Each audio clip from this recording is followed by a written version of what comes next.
Massive bit of win, the King of Champions. The last one's done in his Cuban. He does the job that he needs to do and get that fight on the exit. Absolutely brilliant. We just witnessed the greatest moment in world history as an esport. It was absolutely incredible. Overcome the biggest team to win the Intel Extreme Masters.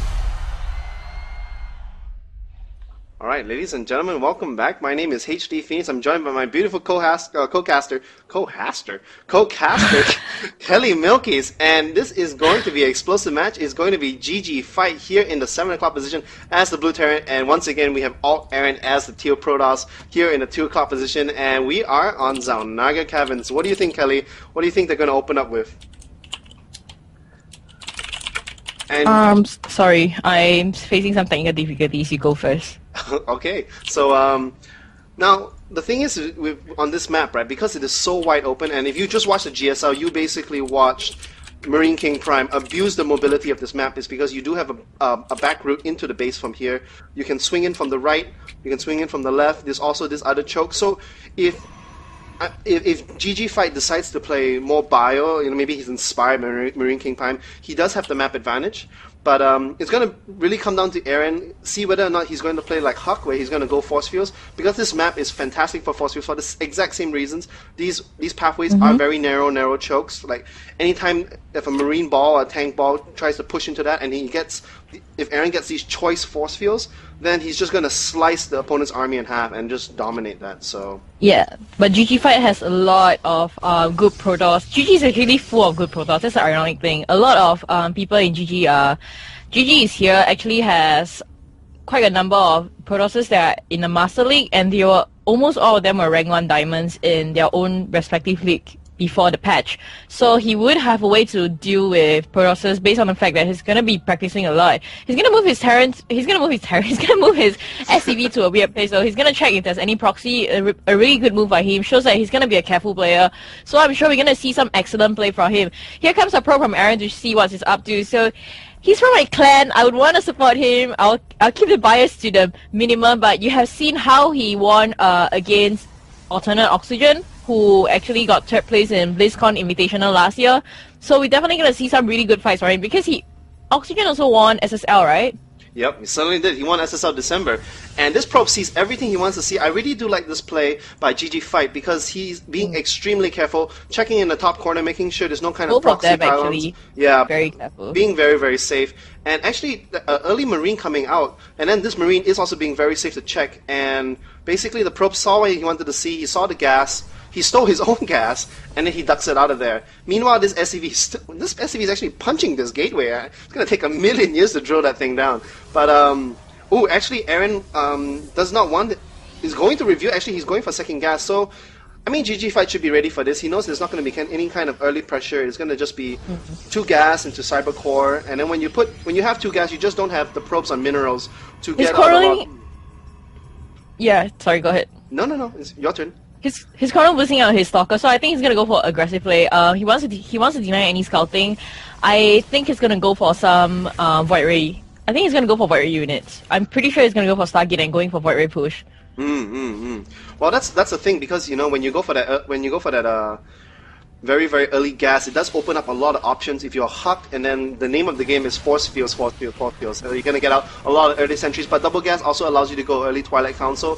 It also allows you to go for a 3-gate push, and it looks like going to be a 3-gate push. This probe is actually hiding. Sneaky probe. And, I mean, he could catch the Terran completely off guard, because he is actually fast expanding off 1 rack, so there is a very, very tiny window that this 3-gate pressure could actually just crush GGFight right here, and we could see a very, very early exit. Like, I mean, what do you think, Kelly? Do you think Aaron is going to go for this? Like I say, both of them are really careful players, and if you see, well, he's going to get a fast expansion, and I'm not sure if he's able to support that. Aaron can easily transit to 4-gate if he wants to, but he's building 3 gateway, so I'm pretty sure he's going to drop down a starport soon. I think he's going to just stick to his plan, because that's the build that he's most comfortable with. 3 gateway and 1 starport. Yeah, absolutely, but I really, really, really like this play by GGFight. He is making a Reaper. Reapers are so good for scouting, because they're basically a moving scan. And they only cost... Oh, and this is brilliant. GGFight is actually going to move out here to the watchtower. He might actually want to do some early pressure. And while the pressure is in the front, he's going to be able to slip his Reaper behind. But look at that. Aaron already knows, like instinctively knows this, and he already has a Stalker in place. And this Stalker is going to deny any kind of sight from this Reaper. This Reaper is going to come up here and is going to get shot in the face by this Stalker. GGFight with good control there. As soon as he... I said, oh, and actually... Oh, never mind the Xel'Naga watchtower. And it does look that Aaron is going to be inspired by a Huck. He's going a Huck. What do you think, Kelly? Well, I mean, Huck used that to beat our best player in SEA. He just went for like seven sentries and force field himself. Even if he's not confident of fighting it, he just uses the force field to cover himself, cover his own ass. And based on the choke on this map, force fields are so imbalanced against any race, except of course if it's a Protoss versus Protoss map. He's gonna push his... This is actually a really good engagement. He's gonna push his Stalker Sentry. He's able to do so much damage. If he's able to catch any of GGFight army, and if GGFight loses his army, he's definitely going in for the mineral line and going in for the kill. But he has 3 barracks, so that is good enough to counter against a 3 gate. And he's going for a Robo. He's not a Stargate this time. You disappoint me, Aaron. No, I thought we practiced this. Actually, he's just here for the contain. Look, these sentries are brimming with energy. If I was going to use a champion line, brimming. He's brimming with energy. And basically, as soon as his army tries to come down this ramp, he's just going to contain him. So Aaron is pretty much using this army to, like, he's just making probes non-stop. Looking at the production tab, yeah, Robo Bay and probes non-stop, and he's just going to get that economic advantage. He is already 36 harvesters over 27, and yeah, GGFight is continuing to make SCVs. That's great, you know, but the thing is he's stuck on one base, and right now in his arsenal, he just does not have medvacs to get out of his base. He doesn't have Ghost to EMP this sentry, and essentially he is stuck. If he comes down this ramp, he's going to get half his army cut off, and yeah, so he can expand. What he can do is expand to the 9 o'clock position, though. That's what one of the GSL players did. He expanded to the 9 o'clock position. So that wouldn't be such a big problem. It's just that his army size is not big enough to defend anything at all. Not even his main base if GGFight actually goes for the push right now. He should be more aggressive, and he should actually try to go in and try to bait Aaron out, but he's not doing that. He's just playing it safe because he already has his expansion up and running. Looking at the harvesters count, we have 44 harvesters for Aaron and 33 harvesters for GGFight. So I think, you know, GGFight is definitely oversaturated in his base right now. He's desperately thinking of a way to actually expand, but just float your Orbiter Command off. He's gonna want to he's trying to bait the force fields, yeah. Yeah, both of them are like baiting each other. But the force fields, he has so much energy, that just means that, you know, one of his sentries can cast like 4 force field at any time. So he has to be really careful not to be caught up like that. Now, you know what? I feel like I'm watching GSL again because this is such a Huck playstyle, and this is such a Marine King playstyle. I know there's too many Marauders, but this is such a heavy bio army. He has 4 barracks, pumping out constant units. He is going to swap with the factory for the start port, so he's going to get medvacs out here, and this contain is going to end very, very quickly. Actually, aLtAaron instinctively knows that the medvacs is going to... That's pretty much the only way you can exit the base. So he's going to get an observer out there, and he basically looking on the Aaron cam. Yeah, on the Aaron camp, he sees everything. So he knows that this contain is going to be over pretty soon, but he's already swapping into Colossus tech. The first Colossus is on the way. He's saving all his chrono boosts on his Nexus, and once he gets medvacs, then Aaron's going to be like, okay, contain's over, and he pushes back, but he's already so far ahead. Like, look at that. 55 harvesters on 2 base. And essentially, yeah, here comes the first medvac, here comes the drop, and I think Aaron's just going to pull back after this. He sees it, though. He has that observer there, so he does see it, so... I'm not really sure that's gonna do much, but I don't know why Aaron backs off, because I look at the army tab, even though they are very much similar, the fact that he has actually 2 base which is really saturated and up and running should give him the security blanket that he is able to replenish his army faster than GGFight should. GGFight can. Absolutely, dear. But you must remember that aLtAaron only has 5 gateways right now, which is quite substantial.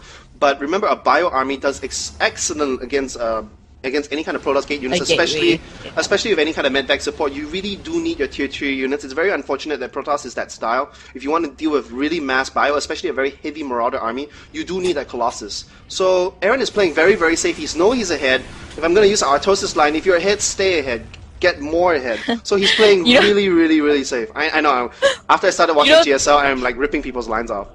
The yeah, I know, but whatever. The SCVs are like, the SCVs are so funny. I see them spread out on the natural, and they're like, yes, I'm free now. I don't have to live in a cluster place. I don't live in third world country. I was gonna say, I don't live in a third world country anymore. This is downtown Singapore, right here. Yeah. And they're like sweating to death on the main base, all of them clustering together. This is and HDB. You know, Fight actually can now safely expand to another officer command and still be completely saturated for that based on the amount of SCVs he has. I mean, he has 53 SCVs and 63 probes for Aaron, so both of them are in a good situation to actually expand right now. 144 foot for the Protoss player up against 133 foot. So even this match, except for the fact that Aaron was actually, you know, up on economy-wise, so he's gonna take the goal right now, and he has Colossus, so he's not going to fear anything.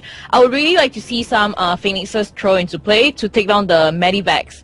It is actually more useful because Medivacs is so important in a bio build, and looks like GGFight is just gonna fully commit to a MMM build. Absolutely, and Phoenixes are really, really good also to tank for your Colossus, because unless you micro your Vikings, the Vikings are going to shoot the closest thing to it, and it's going to be the Viking. But I really don't like the positioning of Aaron. He really should be putting his army in the chokes. Right here is a good place to fight. He is going to just use a single Guardian Shield. You want to put your army in the choke such that when you do engage, you can force field. Right now, he's right out in the middle. The Bio Ball can spread out very, very evenly, and the thing is I'm really concerned for GGFight, because the thing is if you're going tier 1, mass tier 1, then you're going to have to be very, very heavy on your harass, use the mobility of your army, but he's not using any of it. He's not doing any drops, he's not doing any snips, and he's just letting the Protoss just crash ahead with, he's getting charged now, weapons 2, or weapons 1, and he has 3 Colossus. Here comes the big fight. I don't like this place. The place is very, very wide open. We need to see if some force use. The force use cut the army in half, but it's just too many Colossus at the back, and it's just tearing these Marauders apart. The 2 single Vikings are being focus fired, and even Bling coming in. Good Bling. GG. I mean, I think this is GG it. Fights GG, yeah. He got, I mean, you know, that's actually the best place to engage a Protoss because of the choke area, but the thing is his army wasn't strong enough. It was just, he should have seen that the Protoss was going for Colossus, so he should have went for more Vikings. Instead, he invested so much in Medivacs, which couldn't even heal the Bio Ball enough as the Colossus was burning through it. So instead of actually investing in the Medivac, he could have invested in Vikings. I would think that's a better unit composition. Plus, he was contained in his base for so long. I mean, a race which is supposed to contain gets contained instead. That's gonna be pretty hard to break out of. Yeah, I'm just gonna say on the strategy side, I think GGFight lost the advantage because he, in the beginning, Terran with the Marauder, with concussion shells, you can basically decimate any kind of early gateway units. But he kept his units inside the base. So once those 5 or 6 sentries parked themselves outside the base, he really had no way to get out until he got medvacs. And by the time he got medvacs, Aaron was just like churning probes out like mad, and then even getting the gold. And even then, GGFight didn't push out. So by the time, you know, he eventually got engaged, he had 3 Colossus, and it was just not enough. Okay, that's awkward because we have screaming school kids in the background, and we have Pikachu stomach on your stream. He doesn't have a stomach, okay? He's skinny. You're gonna put him in a sexy position.